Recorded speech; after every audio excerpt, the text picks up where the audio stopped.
भारत माता की वंदे वंदे।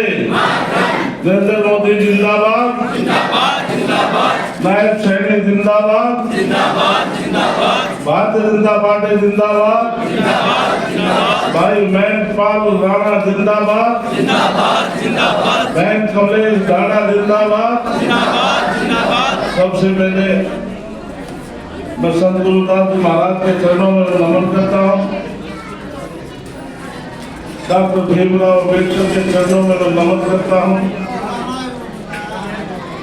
आज के इस कार्यक्रम में बहुत सम्मानित महेंद्रपाल राणा जी, सुभाष धानिया जी, भाई जसवंत पठानिया जी, सुमन राणा जी, राजीव राजपूत जी,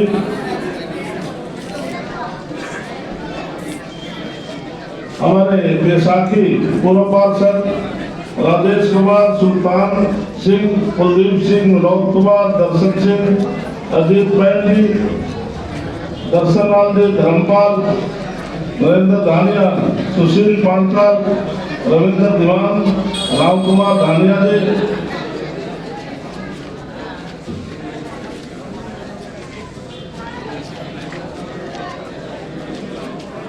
महेंद्रपाल धानिया जी, महीपाल राणा, गोपाल, जगदीप राणा जी, धर्मपाल जी, राम कुमार जी, सम्मानित मंच,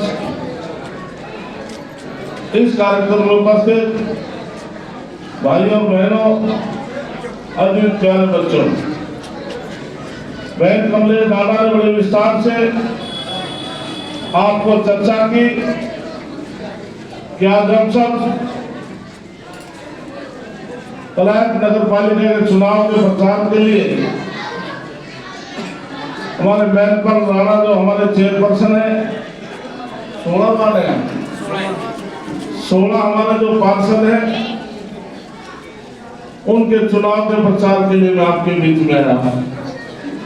मैं देरी से आपके बीच में पहुंचा, इसके लिए अच्छा यात्रा, क्योंकि माननीय मुख्यमंत्री और संगठन ने मेरी पूरे हरियाणा प्रदेश में ड्यूटी लगाई है। मैं जहां पर भी रहा हूं, एक तरफा माहौल भारतीय जनता पार्टी के पक्ष में। मैं फरीदाबाद गया था, वहां पर प्रवीण बत्रा जोशी हमारी कैंडिडेट है, 46 वार्ड हैं।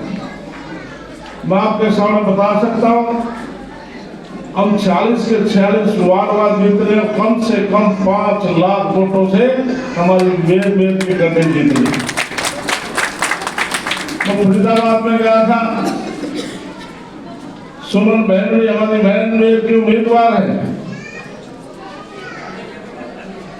वहां पर 22 वार्ड है, और मुझे लोगों ने विश्वास दिलाया कि कांग्रेस का खाता भी नहीं खोलेगा, कम से कम 2 लाख वोटों से यमुनानगर हमारी बहन जीत रही। कल माननीय मुख्यमंत्री जी के साथ में पानीपत से, वहां पर 26 वार्ड हैं, कोमल सैनी वहां पर मेयर की उम्मीदवार है, वहां पर कांग्रेस पार्टी ने अब तक सामने कैंडिडेट भी नहीं मिल पा रहा कि किसको चुनाव कराए, तो किसी का कांग्रेस का वहां खाता खुलने वाला नहीं। आज जब मैं अभी असम से आया हूँ, सुनीता राणा वहां पर बाई इलेक्शन है 2.5 साल का। मैं कहता हूँ एक तरफा पूरा शहर, एक तरफा, किसी की वहां पर जमानत भी बचने वाली नहीं है। आज पूरे प्रदेश में ये पोजीशन भारतीय जनता पार्टी के मेयर, प्रधान और पार्षदों की। इसलिए भाइयों, आपसे मैं अपील करता हूँ, गुरु के घर में हम बैठे, जो बात कहूंगा उसमें 1% भी कोई आपको झूठ नजर नहीं आएगी। हम बाबा साहब को सभी मानते हैं, संविधान निर्माता है, उन द्वारा लिखा गया संविधान, आज देश उनके बनाए गए संविधान के मुताबिक चल रहा है। लेकिन संविधान निर्माता का अपमान सबसे ज्यादा किसी पार्टी ने किया तो कांग्रेस पार्टी ने किया। साथियों, मैं आपको 3 में ले जाना चाहता हूँ। जब देश में पहली बार लोकसभा बनी जिसके प्रधानमंत्री पंडित जवाहरलाल नेहरू बने और उस वजारत में बाबा साहब लॉ मिनिस्टर थे और श्यामा प्रसाद मुखर्जी उसके उद्योग मंत्री थे। जब बाबा साहब ने पहली बार जब लोकसभा में एससी और बीसी के बारे में जब बोलना शुरू किया तो कांग्रेस के लोगों ने विरोध किया कि आप एससी बीसी के बारे में लोकसभा में आवाज नहीं उठाएंगे। तो बाबा साहब उसी टाइम लोकसभा से रिजाइन दे करके बाहर आ गए थे और ये कह कर आए थे कि मैं पूरे देश में घूमकर अलग पार्टी बना करके मैं दलित समाज के लोगों के लिए लड़ाई लड़ूंगा। 1952 और 1956 में जब उन्होंने पार्टी बनाकर अलग से चुनाव लड़ा, पंडित जवाहरलाल नेहरू को उनका विरोध करने के लिए आए थे। इसके साथ साथियों, बाबा साहब जब 1947 में देश आजाद हुआ, क्या 1947 से लेकर आज तक भारत रत्न नहीं मिला साथियों? क्यों नहीं मिला? कांग्रेस पार्टी के लोगों ने नहीं दिया। लेकिन मैं नमन करता हूँ लाल कृष्ण अडवाणी को, स्वर्गीय हमारे प्रधानमंत्री अटल बिहारी वाजपेयी को, जो 1990 में जब गैर कांग्रेस की सरकार थी उस टाइम बाबा साहब को भारत रत्न मिला था साथियों। इतना ही नहीं, कांग्रेस पार्टी के लोग इतने दुष्ट लोग हैं, जब 26 अलीपुर रोड दिल्ली के अंदर जहाँ पर बाबा साहब रहते थे उनका निधन हो जाता है, लेकिन इंदिरा गांधी देश की प्रधानमंत्री थी, उन्होंने दिल्ली में उनका संस्कार भी होने दिया गया था। चैत्य भूमि दिल्ली पर जाकर बॉम्बे में जाकर उनका संस्कार किया गया था। लेकिन 2014 में जब प्रधानमंत्री नरेंद्र मोदी जी आए, उन्होंने बाबा साहब को बहुत बड़ा सम्मान दिया।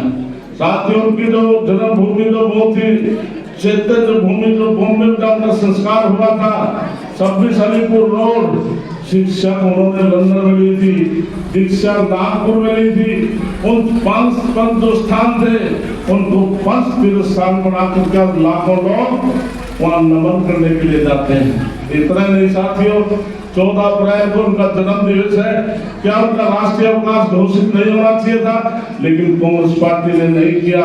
नरेंद्र मोदी जब 2014 में आए, 2015 में बाबा साहब का राष्ट्रीय अवकाश नरेंद्र मोदी जी ने घोषित किया। क्या हम गणतंत्र दिवस को बहुत धूमधाम से मनाते हैं 26 जनवरी को? क्या दिल्ली के अंदर जो बेड़ा होता है उसमें क्या बाबा साहब की पालकी को शामिल नहीं करना चाहिए था? कांग्रेस ने कभी नहीं की। ये भी 2016 में नरेंद्र मोदी ने किए साथियों। इसी प्रकार से मैं धन्यवाद देता हूँ माननीय मनोहर जी का, जिन्होंने हमने जब से देश आजाद हुआ है, हमारे संतों ने, गुरुओं ने, हमारे समाज के लोगों ने हर सरकार के सामने गुहार लगाई कि संत गुरुदास जी महाराज की जयंती, भगवान महर्षि वाल्मीकि जयंती, डॉक्टर भीमराव अम्बेडकर जयंती, संत कबीरदास जयंती को सरकारी तौर पर मना जाए। लेकिन किसी ने नहीं सुनी। तो मनोहर लाल मुख्यमंत्री जी ने हमारी बात सुनकर के आज इन संतों की, गुरुओं की जयंती आज सरकारी तौर पर मनाते हैं। साथियों, आपको ध्यान होगा कि 2023 में आपके पड़ोस में नरवाना में संत गुरुदास जी महाराज की जयंती बनाई थी। माननीय मनोहर लाल मुख्य अतिथि थे, उसका संयोजक कृष्ण कुमार आपका भाई था। इसलिए हमने घोषणा करवाई थी कि हमारे कुरुक्षेत्र के अंदर हुमरी रोड के ऊपर संत गुरुदास जी महाराज के नाम से हमने 5.5 एकड़ जमीन फ्री सरकार से ली है। उस जमीन की कीमत कम से कम आज 40 करोड़ है साथियों। तभी हमारी सरकार हमारे समाज को देने का काम किया और उसके अंदर हमारे छात्रावास होगा, पीठ बढ़ेगी, धर्मशाला बढ़ेगी और 25 करोड़ सरकार की तरफ से उसके ऊपर साथियों खर्च होगा। इसी प्रकार से दूसरी बात की थी मैंने कि रसूलपुर फतेहाबाद में वहाँ पर मेडिकल कॉलेज है, उस मेडिकल कॉलेज का नाम भी संत गुरुदास जी महाराज मेडिकल कॉलेज है। इसी प्रकार से सरसा में यूनिवर्सिटी के अंदर जो हमारे पढ़े लिखे भाई समझते हैं, पीएचडी करते हैं, शोध करते हैं, वहाँ पर चेयर स्थापित कराई गई, उसका नाम भी संत गुरुदास जी महाराज का नाम से होगा। साथियों, हमने HSIDC में कोई भी एससी समाज का भाई बहन, हमारी बेटी कोई इंडस्ट्रीज के लिए कोई प्लाट लेगा तो उसमें 20% छूट हमने सरकार की तरफ से दिलाई है। और मैं धन्यवाद करता हूँ मनोहर लाल का कोई ऐसी समाज का एमबीबीएस जो करता है, आज तक कभी एमडी में कोई रिजर्वेशन नहीं थी, उसमें भी माननीय मनोहर लाल जी के साथियों और हमारे प्रयासों से माननीय मनोहर लाल जी की कृपा से क्लास 1 और 3 में प्रमोशन रिजर्वेशन का काम माननीय मनोहर लाल जी ने किया। वो भी मामला कोर्ट में सब जुडिस है, बहुत जल्दी भी माननीय कोर्ट उसका फैसला करेगा। इसी प्रकार से साथियों, जैसे बहन जी ने कहा, केंद्र में बीजेपी की सरकार है, प्रदेश में बीजेपी की सरकार है और नीचे छोटी सरकार हमारी होगी, तभी तालमेल से सारे काम होंगे, विकास के साथियों काम होंगे। ये तभी संभव होगा जब कलायत नगर पालिका में 16 के 16 वार्ड में और हमारा चेयरमैन जीतेगा, हमारे समर्थक जीतेंगे, तब यहाँ पर विकास के काम होंगे। हमने अपने मैनिफेस्टो में दिया है कि हमने हरियाणा प्रदेश में हम 2100 रुपया 18 साल से 60 साल की महिलाओं के खाते में भेजने जा रहे हैं। उसके लिए 7 मार्च से लगभग हमारा सेशन आ रहा है, उसमें हम कानून पास करेंगे और पूरे हरियाणा प्रदेश की जो 16-18 साल से 60 साल की जो महिलाएं हैं, हम प्रति महीना उनके खाते में 2100 रुपये भेजने का काम करेंगे। इसी प्रकार से हमने फैसला किया है कि पूरे प्रदेश में जो बीपीएल गरीब परिवार हैं, हम 500 रुपये में गैस सिलेंडर देने का काम करेंगे और आयुष्मान कार्ड जो 5 लाख रुपए का है, उसको बढ़ा करके हम 10 लाख रुपए का हम करने जा रहे हैं, जिससे गरीब आदमियों का लाभ हो सके। और मेरे पास पंचायत डेवलपमेंट और माइनिंग डिपार्टमेंट है, तो मुख्यमंत्री जी ने हमें भी कहा कि आप अपने विभाग के लिए 100 टका फिक्स करो।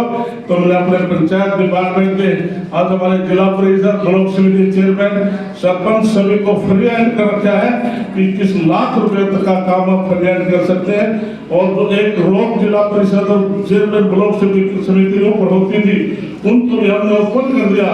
आप भी आपस में तालमेल करके गांव के अंदर, इलाके के अंदर विकास करा सकते हैं। उनके ऊपर भी कोई पाबंदी साथियों हमने नहीं छोड़ी है, वो बढ़िया है, हमने उनको काम करने के लिए छोड़ा है। और मैंने अपने विभाग की तरफ से फैसला किया है, सबसे फर्स्ट फेज में 1000 गाँव के अंदर हम ई लाइब्रेरी खोलने जा रहे हैं।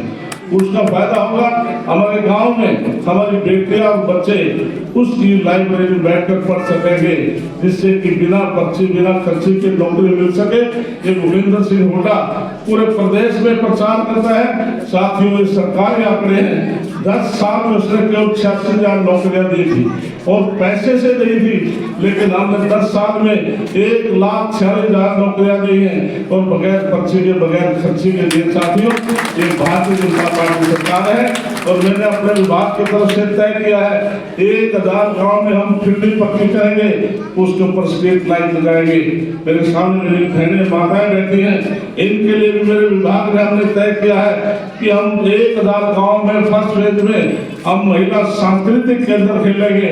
हमारे पुरुष वगैरह तो कहीं छुपाल में बैठ कर भी ताश खेल लेते हैं, वैसे बैठ जाते हैं, ये एक स्थान पर बैठ करके भजन कीर्तन कर सके।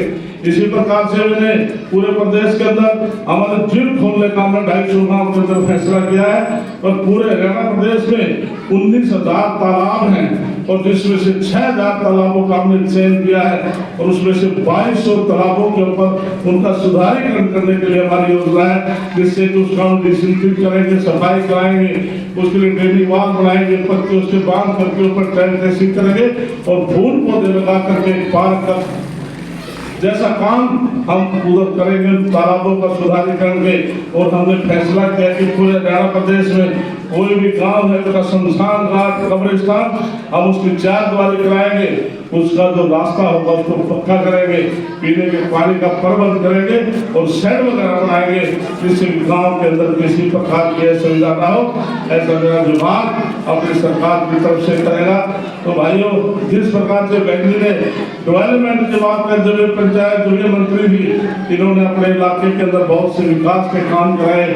मेरी बहन है, हमें कुछ सम्मान करते हैं और इसलिए विश्वास बहन को दिखाता हूँ और कलायत वासियों को अपने विभाग की तरफ से और सरकार की तरफ से आपको विश्वास दिलाता हूँ कि जो भी कोई आपके इलाके के अंदर कोई मांग होगी, निश्चित तौर से हम उसको पूरा करेंगे। और ये जो भवन है, बैंक ने बहुत बड़ा योगदान इसके अंदर दिया है और मेरे भी याद आ गया, पता नहीं 2 बजे तकरीबन 11 लाख मैंने भी दिए हैं, तो इसलिए पैसे की कोई कमी नहीं है, उस पैसा हमारे पास पूरा है। तो इसलिए आपसे अपील करता हूँ, आप महत्वपाल राणा को 16 के 16 हमारे जो पार्षद हैं आप उनको जिताने का काम करेंगे, और आप भारतीय जनता पार्टी की जो विकास की जो दृष्टि है नायब सैनिक के नेतृत्व में आप पूरा प्रदेश के अंदर समान विकास होगा। और हमारे जो किसान भाई हैं उसके लिए नायब सैनिक बहुत बड़ा फैसला लिया है, 24 जो फसलें हैं उसको हम MSP पे खरीद रहे हैं। इसी प्रकार से कोई हमारा किसान भाई जिसका खेत का कोई फ्यूल का बोर बैठ जाता है तो उसको शिफ्टिंग करने के लिए उसका पैसा खर्च होता था, अब किसान का कोई पैसा खर्च नहीं होगा। किसी किसान भाई का खेत में ट्रांसफार्मर जल जाता है तो पहले किसान उसके पैसे देता था, अब किसान को नहीं देने पड़ेंगे। 31 जुलाई 2023 तक जिन किसान भाइयों ने प्योर की जो जमा करा रखी है हम 10 BHP तक को देंगे सोलर से, और 12.5 BHP से ज्यादा हम देंगे पावर से हम कनेक्शन दे जा रहे हैं। और एक बहुत बड़ा फैसला हमने डिपार्टमेंट की तरफ से लिया है कि पूरे प्रदेश में पहले हमने 1 किलोमीटर जो गांव का जो लाल गोरा होता है उसके 1 किलोमीटर के रेडियस में जितनी डेरा खानी होगी हम उनको 24 घंटे बिजली देने का काम करेंगे। और उसके अंदर 150 मीटर तक पहले सरकार पैसा खर्च करेगी, उसके बाद 175 रुपये पर मीटर के हिसाब से उसमें आधा खर्चा सरकार करेगी, आधा कंज्यूमर करेगा। इसी प्रकार से हम उस दायरे को बढ़ा करके अब हमने 3 किलोमीटर तक बढ़ा दिया है, जिससे कि 3 किलोमीटर तक वो डेरा ढाणी होगी। उसको भी हम किसान भाइयों को 24 घंटे हम बिजली का कनेक्शन देंगे, और उसमें 300 मीटर तक खरीदेंगे। 300 मीटर के बाद 50-50 हमारा पावर डिपार्टमेंट जो किसान उपभोक्ता देगा। अभी हमारी कृषा की मीटिंग थी, उसमें विपक्ष के MP भी और हम थे, जिसमें चेयरमैन मुख्यमंत्री होता है, वाइस चेयरमैन उसका भाई कृष्णा का कुमार था। हमने तय किया कि 3 किलोमीटर से बढ़ाकर भी 5 किलोमीटर तक हमें करना पड़ा, हम किसान भाइयों के इसमें परेशानी होने देंगे। और जो हमारे किसान भाई हैं इनके 3 करोड़ और 4 करोड़ के जो सीधे के जो रस्ते हैं वो मेरा विभाग पंचायत डिपार्टमेंट हम उनको पक्का करने का काम करेंगे। और जो 12 फुट की जो सड़कें हैं पूरे हरियाणा प्रदेश में बिहार डिपार्टमेंट उनको 18 फुट की हम पक्का करने का काम करेंगे, तो किसान भाइयों को किसी प्रकार की कोई दिक्कत नहीं आएगी। इसलिए मैं सभी से अपील करता हूँ कि आप कलायत का पूरे प्रदेश का विकास चाहते हैं तो महत्वपाल राणा और 16 के 16 जो हमारे पार्षद हैं उनको जिताने का काम करेंगे।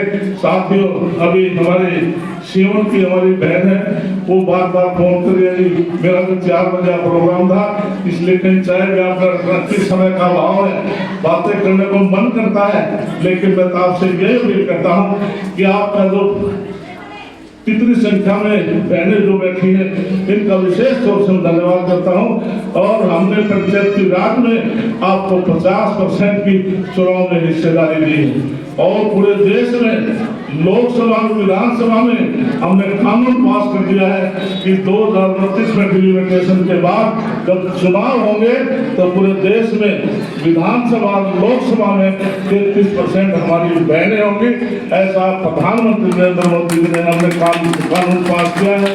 तो इसलिए मैं ज्यादा न कहता हूँ, विशेष तौर से एक बात मुझे छूट गई थी कि लोकसभा के चुनाव में पूरे देश में राहुल गांधी ने एक संविधान की कॉपी लेकर के घूमते हुए कहा था कि यदि भारतीय जनता पार्टी की 400 सीट आ गई, संविधान समाप्त हो जाएगा, आरक्षण समाप्त हो जाएगा। तो साथियों, इस बात का आपका भाई गवाह है। जब मैं राज्यसभा में गया तो प्रधानमंत्री नरेंद्र मोदी ने चिट्ठी पढ़ी थी और मैं उसके हाउस में मौजूद बैठा था।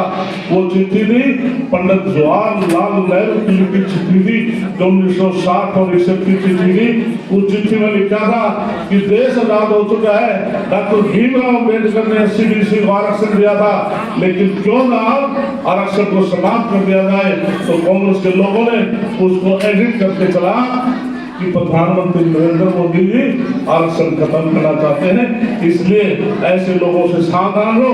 और मैं विशेष तौर से SC और BC समाज के भाइयों से अनुरोध करूंगा, यदि आप डॉक्टर भीमराव अम्बेडकर के सच्चे अनुयायी हो तो आपने कांग्रेस पार्टी के हाथ की तरफ लगाना भी नहीं केवल कमल के फूल का पत्र दबाना है। और हमारे पार्षद को और हमारे जो अध्यक्ष के पद के उम्मीदवार हैं उनको जिताना मुझे पता लगा है।